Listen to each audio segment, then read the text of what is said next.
اللہ کے آخری نبی رسول ہاشمی صلی اللہ علیہ وآلہ وسلم کی ذات اقدس پر درود و سلام پڑھنے کی بے شمار برکتیں ہیں۔ امام سخاوی اور دیگر محدثین کرام رحمہم اللہ تعالی علیہم اجمعین سے منقول ہے کہ حضرت محمد بن سعد رحمۃ اللہ تعالی علیہ یہ بہت بڑے عاشق رسول اور بہت بڑے عاشق درود گزرے ہیں۔ یہ ذہن میں رکھیے، جو عاشق رسول ہوگا وہ عاشق درود ضرور ہوگا، کیونکہ بندہ جس سے محبت کرتا ہے سب سے زیادہ اسی کا ذکر کرتا ہے۔ انہوں نے ایک تعداد مقرر کی تھی درود پاک پڑھنے کی، اور رات کو اس وقت تک نہیں سوتے تھے جب تک اپنی مقررہ تعداد میں درود پاک نہ پڑھ لیتے۔ انہوں نے ایک رات آمینہ کے لال صلی اللہ علیہ وآلہ وسلم کو خواب میں دیکھا کہ آپ صلی اللہ علیہ وآلہ وسلم نے میرے گھر کو منور فرمایا ہے اور مجھ سے فرما رہے ہیں کہ اپنا منہ قریب کر، جس سے تو مجھ پر درود بھیجا کرتا ہے تاکہ میں اس پر بوسہ دوں۔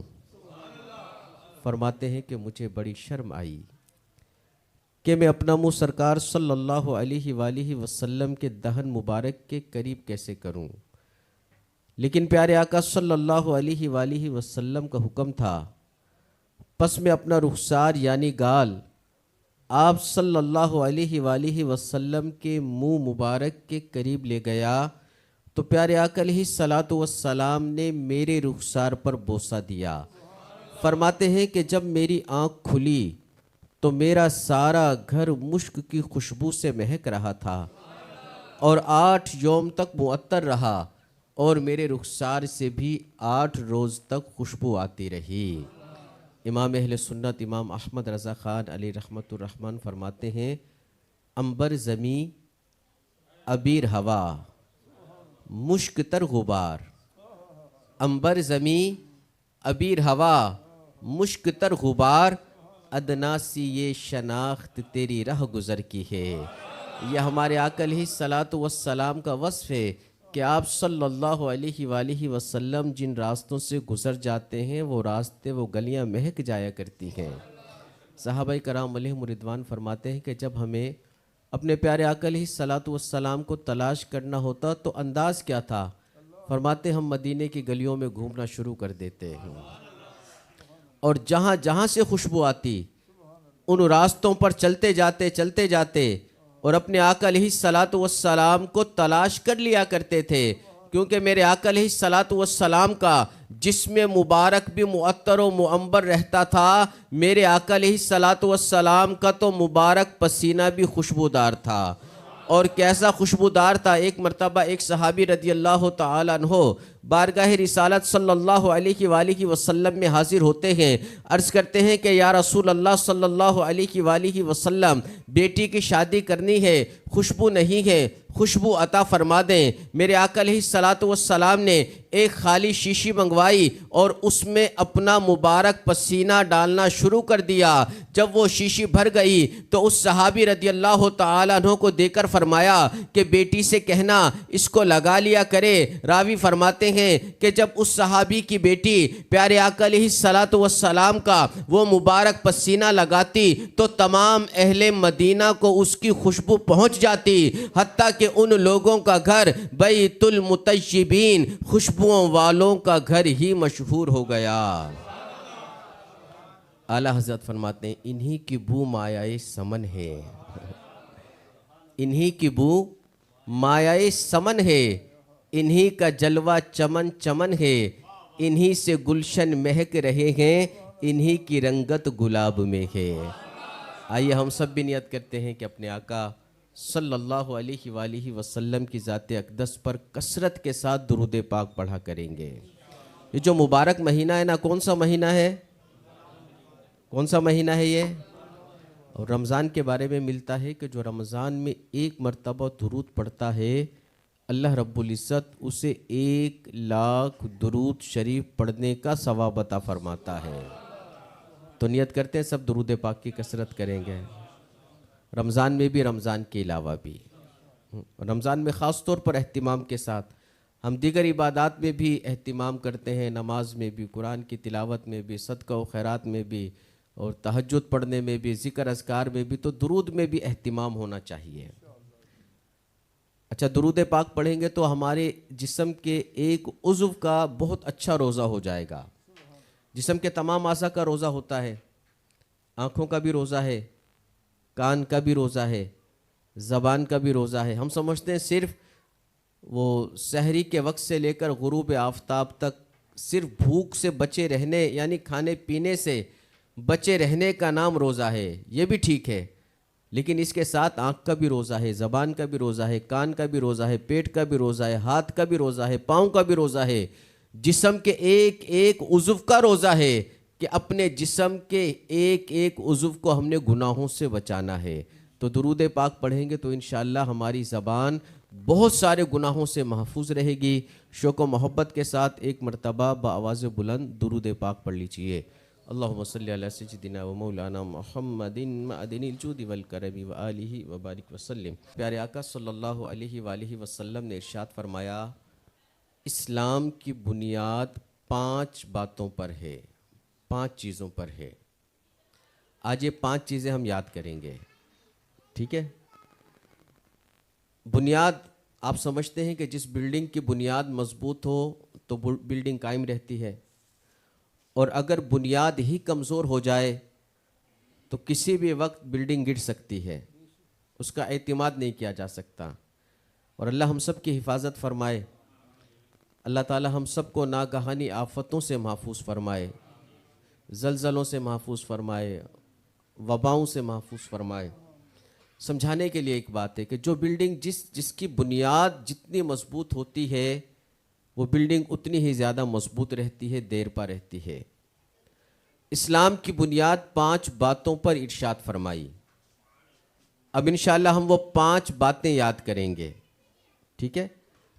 پہلی بات ارشاد فرمائی، اللہ اور اس کے رسول پر ایمان لانا، توحید و رسالت کا اقرار کرنا، اللہ کی وحدانیت پر ایمان لانا کہ اللہ ایک ہے، اس کے سوا کوئی معبود نہیں، اس کا کوئی شریک نہیں ہے، وہی ہمارا خالق ہے، وہی ہمارا مالک ہے، وہی ہمیں پالنے والا ہے۔ اور اسی کا دوسرا حصہ رسالت پر ایمان لانا، پیارے آقا صلی اللہ علیہ وآلہ وسلم کی رسالت پر ایمان لانا کہ آپ صلی اللہ علیہ وآلہ وسلم اللہ کے آخری رسول اور بندے ہیں۔ یہ ہے توحید و رسالت، اللہ اور اس کے رسول پر ایمان لانا۔ اور یہ اللہ کا ہم پر کتنا کرم ہے کہ اس نے ہمیں صاحب ایمان بنایا۔ ہم مسلمانوں کے گھر میں پیدا ہوئے، ہمارے والدین مسلمان، ہمارے باپ دادا مسلمان، ہمارے نانا نانی مسلمان، ہمارے عزیز رشتہ دار مسلمان، ہم جس محلے میں رہتے ہیں یہ مسلمانوں کا محلہ، ہم جس شہر میں رہتے ہیں یہ مسلمانوں کا شہر، ہم جس ملک میں رہتے ہیں یہ مسلمانوں کا ملک۔ اس رب کا ہم پر کتنا کرم ہے کہ بن مانگے اس نے ہمیں صاحب ایمان بنایا۔ ہزاروں لاکھوں لوگ آج بھی دنیا میں ایسے ہیں جنہیں اللہ رب العزت نے ایمان کی دولت عطا نہیں فرمائی، ہمیں عطا فرمائی۔ ہم کتنے خوش نصیب ہیں۔ اب اس ایمان کی دولت کی حفاظت بھی کرنی ہے۔ بندے کی جیب میں 100 کا نوٹ ہو تو بندہ بار بار جیب کو ہاتھ لگا کے دیکھتا ہے کہ نہیں ہے، گاڑی میں سفر کر رہا ہو تو بار بار دیکھتا ہے، ظاہر حفاظت نہیں کرے گا تو گر جائے گا یا چوری ہو جانے کا اندیشہ ہے۔ ہمارا ایمان 100 نہیں، 1000 نہیں، لاکھوں کروڑوں روپیوں سے زیادہ قیمتی ہے۔ دنیا کی کوئی چیز ہمارے ایمان کا متبادل ہو ہی نہیں سکتی۔ اگر کوئی ہم سے کہے کہ پوری دنیا کی نعمتیں دیتے ہیں، اپنا ایمان دے دو، ہم دیں گے؟ نہیں دیں گے۔ ہمارا ایمان اتنا قیمتی ہے، اور یہ اللہ کا ہم پر کتنا کرم ہے، اس نے ہمیں بن مانگے عطا فرمایا ہے۔ اب اس ایمان کی حفاظت کرنی ہے۔ جب ہم اس ایمان کی حفاظت کریں گے تو ہمیں کیا ملے گا؟ ارشاد فرمائے، ان الذین قالوا ربنا اللہ ثم استقاموا تتنزل علیہم الملائکہ اللہ تخافوا ولا تحزنوا وابشروا بالجنۃ التی کنتم توعدون، فرمایا کہ بے شک وہ جنہوں نے کہا ہمارا رب اللہ ہے، جو اللہ پر ایمان لے آئے، اسے اپنا خالق مالک مان لیا، اللہ تبارک و تعالی کو اپنا رب مان لیا، پھر کیا کیا؟ فرمایا ثم استقاموا، پھر اس پر قائم ہو گئے، دنیا کی محبت، دنیا کی رنگینیاں، دنیا کے مصائب و آلام انہیں ان کے ایمان سے پیچھے نہ ہٹا سکے، ثم استقاموا، وہ اس پر قائم ہو گئے، جب قائم ہوئے تو کیا ہوا؟ ارشاد فرمایا تتنزل علیہم الملائکہ، ان پر اللہ تبارک و تعالی کی جانب سے فرشتے نازل ہوتے ہیں، اور فرشتے کیا کہتے ہیں؟ اللہ تخافوا ولا تحزنوا، نہ ڈرو اور نہ غم کرو، وابشروا بالجنۃ التی کنتم توعدون، اور خوش ہو جاؤ اس جنت پر جس کا تمہیں وعدہ دیا جاتا تھا۔ تو ایمان لانے کے بعد استقامت حاصل کرنا، اس کا حکم دیا گیا اس آیت میں۔ ایک اور مقام پر فرمایا یا ایھا الذین آمنوا اتقوا اللہ حق تقاتہ ولا تموتن الا وانتم مسلمون، اے ایمان والو اللہ سے ایسا ڈرو جیسا کہ اس سے ڈرنے کا حق ہے، اور مرنا تو مسلمان ہی مرنا۔ اب مخاطب بھی ایمان والوں کو کیا جا رہا ہے اور حکم بھی دیا جا رہا ہے، مرنا تو مسلمان ہی مرنا۔ اللہ تعالی ہم سب کا خاتمہ ایمان پر فرمائے، اللہ ہمارے ایمان کی حفاظت فرمائے، دنیا میں بھی ہم صاحب ایمان رہیں، اور جب دنیا سے جائیں تو بھی اپنے ایمان کو سلامت لے جانے میں کامیاب ہو جائیں۔ تو پہلی چیز کیا ہے؟ اللہ اور اس کے رسول پر ایمان لانا۔ آپ نے یاد کرنی ہے، سننا ہے میں نے، 5 چیزوں پر فرمایا نا، اسلام کی بنیاد ہے 5 باتوں پر۔ پہلی، اللہ اور اس کے رسول پر ایمان لانا، یاد رہے گا۔ دوسری بات ارشاد فرمائی، ایمان لانے کے بعد جو سب سے پہلا فرض اور جسے فرض اعظم کہا گیا وہ ہے نماز، اس کو فرض اعظم کہا گیا۔ آج ہم سب جانتے ہیں کہ بروز قیامت سب سے پہلے نماز کے بارے میں سوال ہوگا۔ کس بارے میں سوال ہوگا؟ ادھر میری طرف توجہ رکھیں، ادھر کوئی آئے جائے، آپ میری باتیں سن لیں، تھوڑا سا ٹائم ہے بس۔ اصل میں یہ جو افطاری کا ٹائم قریب ہوتا ہے نا، ویسے ہی بندے کو تھوڑی بے چینی ہوتی ہے، تو تھوڑی سی سن لیں۔ ایمان لانے کے بعد جو سب سے پہلا فرض وہ کیا ہے؟ نماز، اسے فرض اعظم کہا گیا۔ اللہ تبارک و تعالی نے قرآن مجید فرقان حمید میں ہمیں 700 سے زیادہ مقامات پر نماز کا حکم ارشاد فرمایا۔ تو جو شخص نماز نہیں پڑھتا وہ بہت بڑا نافرمان ہے، وہ بہت بڑا گناہ گار ہے، اسے فاسق مولن کہا گیا، علل اعلان گناہ کرنے والا، اسے مردود الشہادت کہا گیا، اس کی گواہی قابل قبول نہیں ہے۔ کس کی؟ بے نمازی کی۔ تو نیت کرتے ہیں نماز پڑھیں گے۔ نماز کس کا حکم ہے؟ کس کے لیے پڑھنی ہے؟ پڑھیں گے۔ ہمیں کس نے پیدا کیا؟ دنیا میں کس نے بھیجا؟ صاحب ایمان کس نے بنایا؟ ہمارا کاروبار کس نے چمکایا؟ ہے نا؟ ہمیں صحت کس نے دی؟ ہمیں طاقت کس نے دی؟ سب کچھ اللہ دینے والا ہے۔ اور جب نماز کا حکم ہو تو ہم کہیں وہ کاروبار ہے، تو بچے ہیں، تو بیوی ہے، ان کو بھی ٹائم دینا ہوتا ہے۔ تو کس نے کہا ان کو ٹائم نہ دیں؟ 24 گھنٹے ہوتے ہیں نا دن رات میں۔ نمازیں کتنی فرض ہیں؟ ایک نماز میں کتنا ٹائم لگتا ہے؟ 15 منٹ، 20 منٹ، آدھا گھنٹہ لگا لیں، تو 24 گھنٹے میں سے کتنے گھنٹے گئے نماز میں؟ باقی کتنے بچے؟ دیں بچوں کو ٹائم، دیں بیوی کو ٹائم، دیں کاروبار کو ٹائم، کون روکتا ہے؟ اچھا، رزق دینے والا کون ہے؟ ہم کس سے مانگتے ہیں؟